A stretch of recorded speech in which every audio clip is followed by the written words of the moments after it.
quand tu essayes un peu de voir comment on est en train de faire disparaître la philosophie aujourd'hui, qui a été une science vraie, qui est même la mère de toute science, toute existence aujourd'hui, toute science aujourd'hui, on est en train de faire disparaître. Et c'est à travers ce raisonnement-là que je voudrais peut-être prouver l'existence de Jésus, mais pas de manière concrète, mais de manière abstraite. Oui, monsieur. Bon, ça va être compliqué de débattre de l'existence de Jésus avec toi, vu que tu n'as pas de preuve de l'existence de Jésus. Non, vous refusez, mon frère, mais je voudrais prouver de manière abstraite. J'ai déjà argumenté. Prouver de manière abstraite? Oui. Prouver, ça veut dire donner quelque chose de concret, et toi, tu vas nous prouver de manière abstraite. Mais moi, je ne t'ai pas de l'existence. J'ai dit que aussi, ce n'est pas toute chose qui existe qu'on peut toucher. Mais Jésus, on a pu le toucher quand il était sur terre, non? C'est l'histoire maintenant, il n'est plus. Il faut donner maintenant les preuves de son existence. Les preuves de son existence? Oui. Qu'est-ce qui prouve qu'il y a eu un individu sur terre qui s'appelait Jésus et que ce n'est pas un mythe? Qu'est-ce qui prouve que c'est vrai? D'ailleurs, si on parle avec le sens du terme, il ne s'appelait pas Jésus. Peu importe comment il s'appelait, est-ce qu'il a existé? D'ailleurs, si on parlait, il s'appelait Yehoshua. Il s'appelait Yehoshua dans les Grecs. Il n'y a aucune preuve qu'il s'appelait comme ça. Mais il y a des gens qui ont écrit ça. Il y a des articles scientifiques qui acceptent, qui ont été acceptés dans les universités. Je peux donner le cas ici, par exemple, d'un auteur ici, Flarius. Flarius a écrit et c'était accepté dans les universités. Flarius Joseph. Flavius, pas Flarius. C'est ce que je suis en train... Pardon, Flavius, pardon. Et ça peut exister aussi dans la physique. Sauf que le texte de Flavius Joseph en question que les chrétiens ont l'habitude de citer, on appelle ça une interpolation. Il a été montré que c'est un texte qui a été manipulé par les chrétiens. Ce sont des moines de l'Église catholique qui ont ajouté ces choses-là. On appelle ça une interpolation. Mais est-ce que tu connais aussi un auteur qu'on appelle Pline de Jaune? Oui. Mais il a aussi prouvé. Ce sont des articles vrais, vérifiés. Non, Pline le Jeune n'a pas prouvé quoi que ce soit. Pline le Jeune a écrit à l'empereur Trajan. Et Pline le Jeune a simplement dit qu'il existait des chrétiens qui auraient été persécutés sous Néron. Oui. Ça prouve simplement qu'il existait des chrétiens. Ça ne prouve pas qu'il existait leur Dieu, Jésus, à qui ils attribuent des super pouvoirs. Écoute un peu, même quand je parle... Et puis Tacite. Tacite a écrit les annales. Dans les annales de Tacite, déjà, il y a plusieurs problèmes avec ce texte-là. C'est que il faut savoir que les annales de Tacite ont été manipulées plusieurs fois. Tacite est né, je crois, vers 55, quelque chose comme ça. Il est mort vers 120, n'est-ce pas? Et il a parlé des chrétiens qui avaient été brûlés à Rome, justement. Non, c'est lui qui parlait des chrétiens brûlés sous Néron en l'an 64, si je pense bien. Mais on a montré que la mention en question avait été ajoutée, je crois, en 1429 par un secrétaire du pape, hein, n'est-ce pas? Le Pauge. C'est pas le premier éditeur des annales de Tacite. Okay. Et quand tu prends la traduction, n'est-ce pas, et les copies qui étaient antérieures à ça, ça n'existait pas. Donc c'est seulement dans sa traduction à lui qu'on a retrouvé cette mention. Mais dans les traductions, dans les textes avant sa traduction, on ne retrouve aucune mention de Jésus. Donc c'est encore l'Église catholique qui a ajouté ça. En fait, on appelle ça une interpolation, ça aussi, une falsification. Et ça avait été fabriqué. D'après, il y avait même, il y a même un historien qu'on appelait, il y a même un historien de l'époque qu'on appelait Sulpice Sévéré, n'est-ce pas? Oui. Un historien de la fin du IVe siècle qui avait déjà relevé cette modification-là. Moi, je pense que je vais m'abonner et je vais revenir. Mais dans le sens que je voudrais peut-être vous dire une chose. Vous savez, dans l'histoire, dans une mythologie, dans une histoire, quand il y a déjà des articles, des gens qui ont essayé un peu de vouloir prouver l'existence, on peut peut-être dire qu'il y a eu des falsifications, des modifications. Et si je partais dans le sens des encycliques, vous risquerez de dire encore qu'il y a eu des falsifications. Pourtant, moi, je connais qu'il y a des encycliques qui ont été acceptées dans des universités à travers certains papes qui prouvent l'existence de Jésus. Moi, je voudrais aussi, avant que je parte, que j'essaie un peu de vouloir dire les choses auprès de toi, mon frère. Je voudrais un peu que je comprenne une chose. L'homme vient d'où? Ah non, c'est trop compliqué en fait. Parce que j'étais entendu parler, mon frère, j'étais déjà suivi il y a très longtemps. J'étais entendu parler de l'évolution. C'est trop compliqué. Parce que moi, j'en ai beaucoup lu les On articles sur ça. faut pas faire. Normalement, on devait parler de l'existence de Jésus. C'est trop compliqué. On va devoir. Et même la science est L'âne. capable. Attends, tu La passes. science est capable à prouver l'existence. Même la science. Quoi? La science, Hein? elle est incapable à prouver l'existence L'existence de quoi? des êtres. Quoi? Des êtres La science ne peut pas prouver l'existence de quel être? humains, des végétaux, ainsi de suite. La science ne peut pas prouver l'existence des êtres humains. Oui, la création des êtres humains. La science est incapable à prouver ça. Parce que la science refuse et non pas de l'évolution, mais aucun article, il n'y a pas de preuves. Par exemple, si on parle les végétaux comme êtres vivants, ils ne peuvent pas nous dire comment les arbres sont arrivés, les animaux sont arrivés comment. Ils n'ont pas à nous prouver là-bas. Bah oui, la science ne prouve pas comment les choses ont été créées. Parce que création, déjà, ce n'est pas un terme scientifique. La science n'est pas là pour te dire comment quelque chose a été créé. La science te dit comment la chose est apparue, mais pas comment elle a été créée. C'est de ça aussi, elles sont limitées. Si on allait même dans les sens, et voilà pourquoi j'ai touché un peu la philosophie. Vous savez, il y a une branche de la philosophie que vous connaissez bien, j'ai entendu parler, la méta. La méta, ça avait l'objet d'étude. Et puis... Mathieu, oui, mon frère. Tu veux savoir? La science nous explique comment l'homme est apparu sur Terre. Qui n'est pas vrai. Il y a des livres que j'ai lus.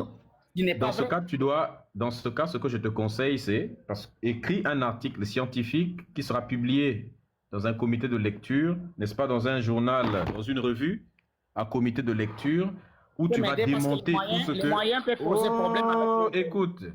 Ouais. Écris un article dans lequel tu vas déconstruire tout ce que la science a expliqué. D'accord? Où tu vas montrer que la science ment, que la science a tort, ou toi tu as raison. Oui, parce qu'on nous dit de l'évolution. L'homme évolue, l'homme a évolué. Mais l'évolution, l'homme qui était en train d'évoluer, pourquoi il n'évolue plus? Si il a été télécommande de la télévision, et puis il est devenu un lézard, et puis il est devenu singe, et puis il est devenu humain. Mais comment il est resté à état humain? Pourquoi il n'évolue plus? Pourquoi il doit seulement se limiter à un état humain? Pourquoi il n'évolue plus? Parce que l'évolution, d'abord, la science, l'humain n'était pas un singe. L'humain fait partie de ce qu'on appelle les grands singes. Ça peut vous paraître bizarre, mais c'est la science. Et vous ne pouvez pas prouver le contraire. Vrai aussi. Parce que, en tout cas, c'est question de vérifier. Il faut écouter, s'il te plaît. Tu t'attaques à des choses, tu n'as pas de connaissances sur ça. L'évolution est un processus qui prend des millions d'années. On ne change pas comme ça. L'être humain n'a même pas 1 million d'années sur Terre. L'être humain en tant que Homo sapiens. L'Homo sapiens n'a que 300 000 ans sur Terre. En 300 000 ans, tu ne peux pas avoir une évolution qui se produit en plusieurs millions d'années. Est-ce que tu comprends? Oui, je comprends. Et c'est ce que moi, je ne comprends pas. C'est que moi, je peux avoir vraiment besoin d'avoir un vrai scientifique, soit un médecin ou de quelle science, je ne sais pas moi, de cellules ou un biologiste ou quelqu'un qui pouvait vraiment me montrer, me dire que l'homme a évolué. Je te conseille d'aller sur YouTube. Tu vas chercher des documentaires. Tu tapes « Comment est apparu l'homme ?» On va te sortir des documentaires. Il y a des gens qui en ont fait. Il y a des youtubeurs ou comment on appelle ça, des chaînes scientifiques sur YouTube qui expliquent, qui vous font des documentaires avec des images pour vous expliquer l'évolution des espèces. J'ai déjà lu beaucoup de théories de l'évolution qui ne sont pas vraies. Écoute-moi. Je vais donner des exemples. Ce que je ne comprends pas, c'est toi, dans ta Bible, il y a écrit que l'être humain vient de la terre, l'argile, la boue avec l'eau. Donc, je ne comprends pas. Toi, tu nies ce que la science te montre, alors que la science, ce qu'elle dit, elle se base sur des preuves génétiques, des preuves biologiques, des preuves archéologiques, des preuves paléontologiques, des preuves géologiques, des preuves chimiques, des preuves dans tous les domaines physiques.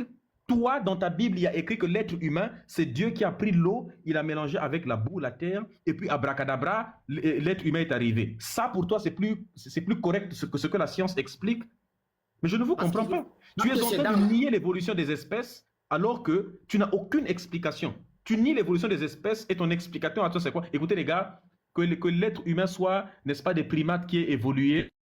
Non, non, non, même si la génétique, toutes les sciences le montrent, moi je refuse de croire. Par contre, ce qui est vrai, c'est que Dieu a mélangé l'eau avec la terre, ça a formé la boue comme un potier et il a dessiné un homme de boue, n'est-ce pas? Et puis abracadabra, boum, le pénis est sorti, les côtes sont sorties, l'anus, le visage et tout, la tête, les cheveux ont commencé à pousser. Ça, c'est beaucoup plus scientifique que tout. Mais je ne comprends pas en fait. Mais écoute un Il peu, faut mon regarder frère, aussi ce que tu mon frère proposes africain, avant de mais juste nier. écoute-moi. Regarde un peu, regarde, avant de nier une explication scientifique qui est là, regarde d'abord ce que toi tu proposes. Est-ce que ce que tu proposes là, quelqu'un qui a un cerveau normal peut accepter ça? C'est dingue, je ne comprends pas. Le mec est en train de dire non, la science a menti. D'abord, il ne peut pas prouver que la science a tort. Et en plus de ça, ce qu'il propose lui à la place, c'est une bêtise totale, comme quoi on a mélangé la terre avec l'eau, l'argile avec l'eau, et puis allez, on a fabriqué un bonhomme de terre, et puis allez, les organes ont poussé par magie. Ça, c'est simplement l'incapacité de l'esprit humain. Voilà pourquoi la religion est une insulte à l'esprit humain.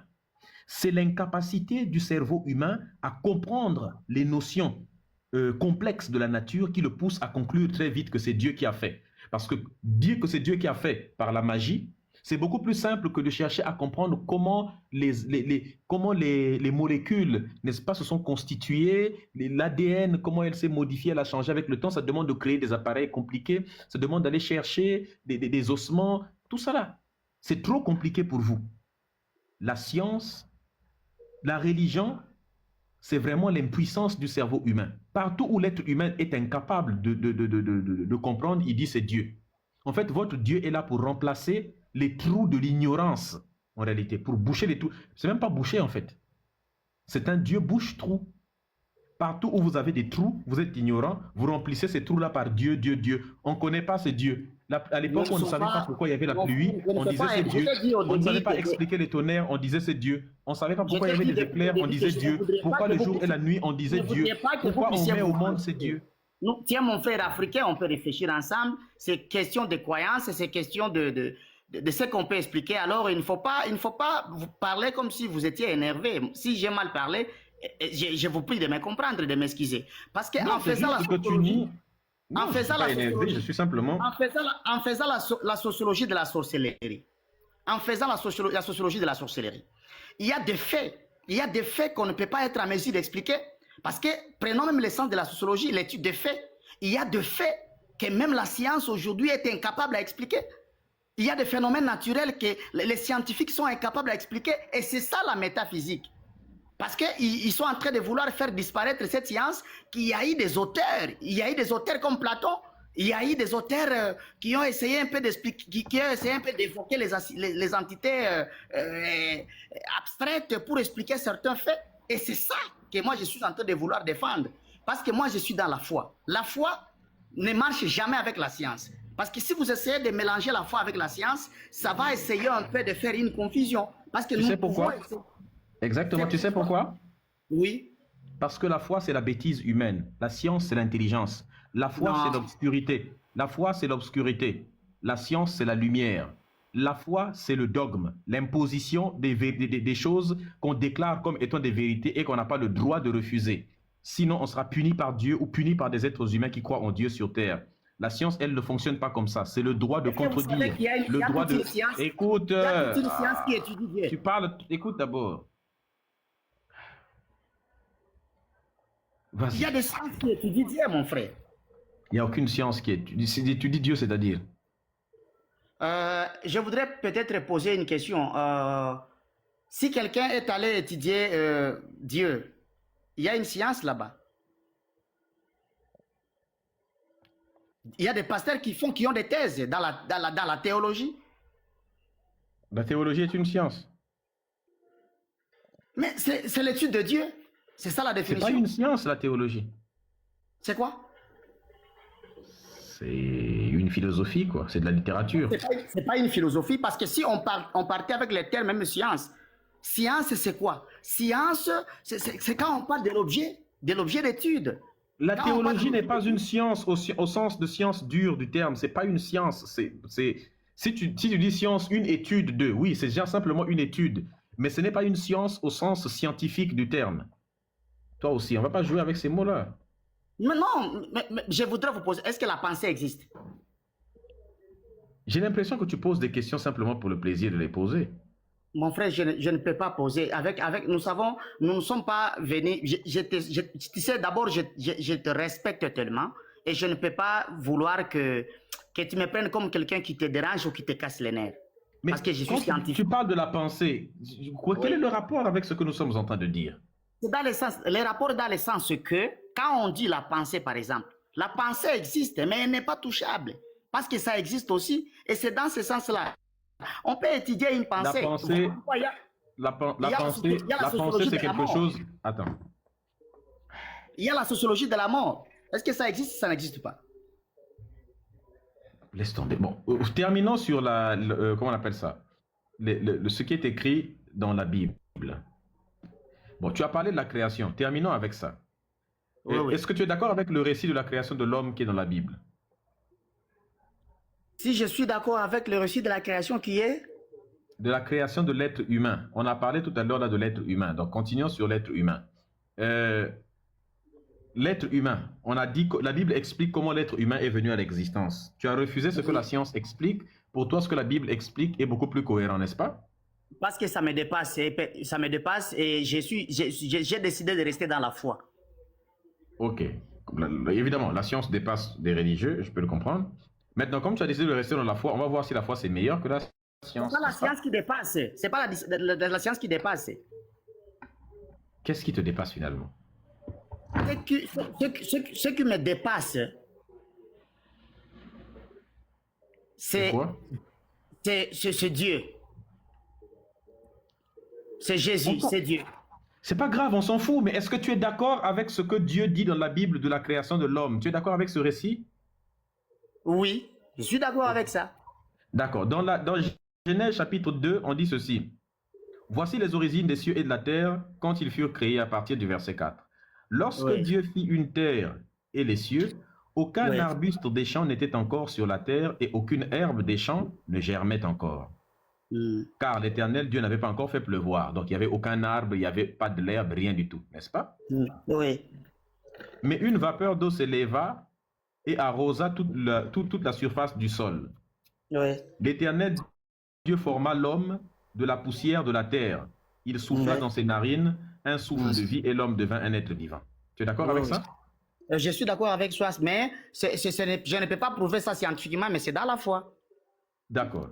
Est-ce qu'on est d'accord qu'actuellement, au moment où il est en train de créer l'homme, là, il n'y a encore aucun arbre, aucun animal, rien du tout, n'est-ce pas?